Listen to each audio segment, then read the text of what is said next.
After a loud crash echoed, my little sister, Estel Gage, rushed out immediately. She ran to the person lying on the ground and shouted urgently, "Forget about the car for now. Call 911. With her impeccably made-up face, Estel began performing CPR on the person without hesitation, even resorting to mouth-to-mouth resuscitation without concern for hygiene. Blood stained her beautiful clothes, and anyone who saw the scene would have praised her selflessness. When the ambulance arrived, reporters followed.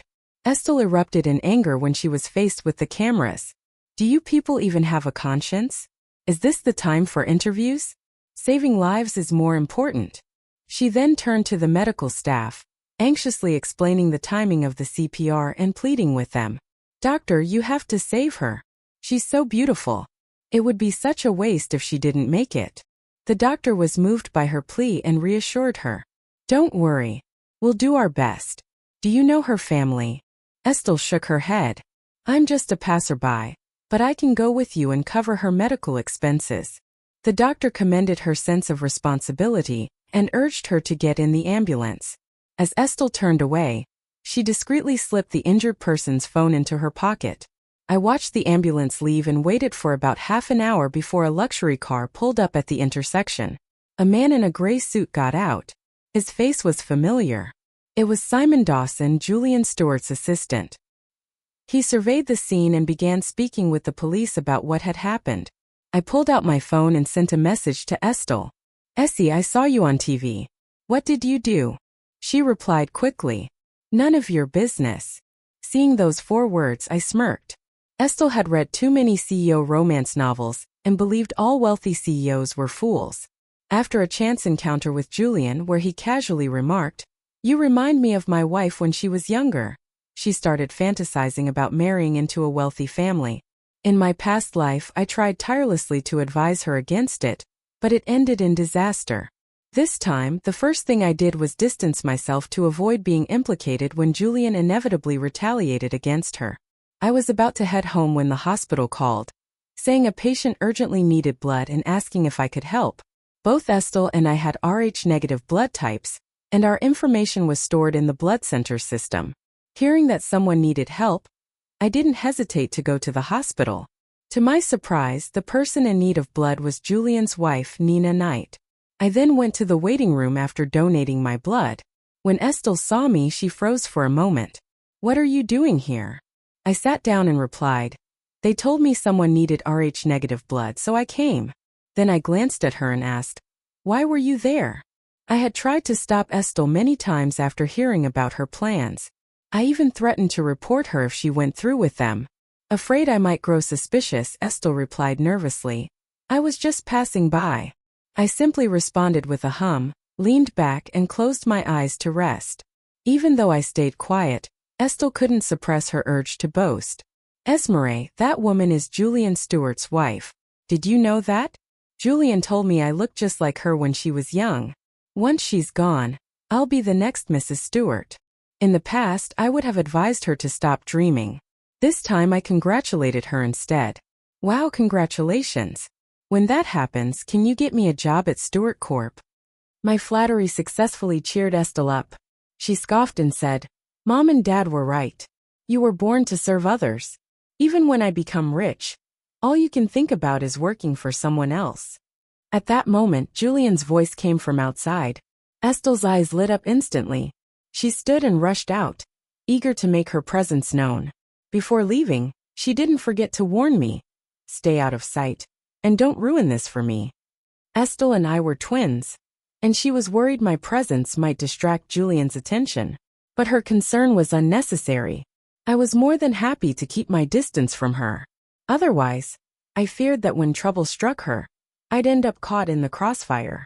Moments later, Estel chuckled softly and added, "Then again, with that face of yours, it wouldn't really matter if you showed up." Her laugh carried a deeper meaning, and I understood it all too well. Though we shared similar features, our looks were far from equal. Though we had the same facial structures, hers looked like they had been passed through a beauty filter. She was simply beautiful while I was plain. Estel swayed her hips as she left the room. It wasn't long before I heard her comforting Julian. Her voice was dripping with an exaggerated sweetness that could make anyone cringe. Having just donated blood, I wasn't feeling well, so I curled up and dozed off for a bit. When I woke up, the room was silent. I glanced at the time and decided to head home. However, the elevator was taking too long, so I opted for the stairs. Yet as I stepped into the stairwell, I overheard Julian talking to Simon. Mr. Stewart, Mrs. Stewart's phone was last located at the hospital, but now it's gone. I froze in place and quickly held my breath. Thankfully, neither of them noticed me. Julian's voice was cold as he said, "Investigate quietly. Don't inform the police. Nina would never go to a place like that, so something doesn't add up. That Estel woman is acting suspiciously. Start with her. Dang it.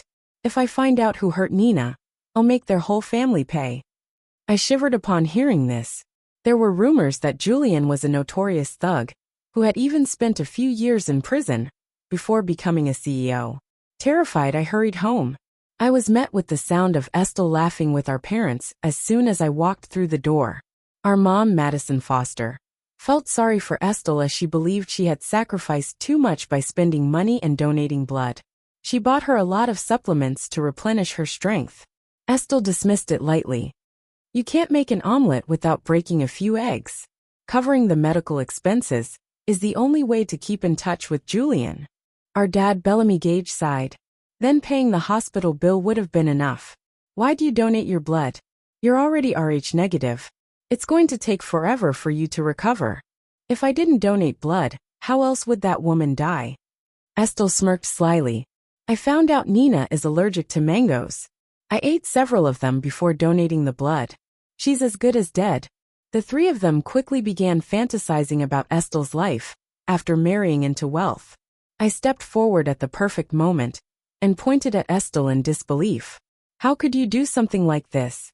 The moment they saw me, all three fell silent. I grabbed Estel's hand and pretended to pull her toward the door. There's still time for you to turn yourself in. Estel shoved me away. Esmeralda, are you crazy? My plan is flawless. That place was in the slums. There were no cameras, and the car has already been dealt with. As long as you keep your mouth shut, no one will suspect a thing. I frowned at her. Do you really think wealthy people are as stupid as you? Nina is a rich person's wife. Why would she go to the slums for no reason? Even without cameras, there were plenty of witnesses. And you even called reporters to the scene. You're utterly foolish. Estel froze for a couple of seconds, but quickly regained her composure. Even so, they won't suspect me. Esmeralda, why are you so worked up? Could it be that you're jealous of me? I'm afraid you're going to drag our entire family down with you. If you won't turn yourself in, I'll call the police. The moment I finished speaking, someone yanked my hair. My dad pulled me backward and kicked me hard in the leg, forcing me to kneel on the ground. Even then, he wasn't satisfied. He also slapped me twice across the face. Your sister is doing all this for the family, and you're thinking of calling the police? If I'd known you'd turn out this evil, I would have strangled you at birth. My mom joined in, egging him on. Hit her. Hit her. A vile girl like this only learns through beatings. Estel stood with her arms crossed while sneering. Dad, hit her harder. Don't let her ruin everything for us. I endured my dad's punches and kicks as my mind drifted to my previous life. It had been the same back then. When Estel poisoned me, I had begged our parents to take me to the hospital. However, they locked me up instead.